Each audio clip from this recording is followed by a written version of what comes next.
на спокойствието, на Ето, кажи си. увереността и на мъдростта, през която ти говориш и умееш да споделиш и да предадеш това, което си натрупала като мъдрост, като съдържание към останалите и даже карваш и другите и те започват да ти резонират.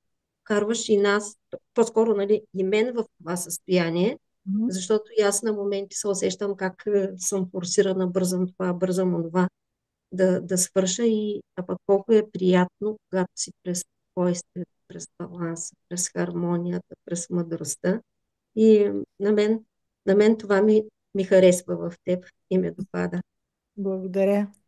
И Аз препоръчвам на много. ще по-нататък тайм менеджмент ще правя като тема. Как да удвоим доходите си от консултации? Нали, то принципът е горе-долу еднакъв, нали, за учители и за консултанти, така че ще ги работим. Супер, благодарим ти много. Много ти благодаря, Иринка. Тя е много Благодаря. полезно, както винаги.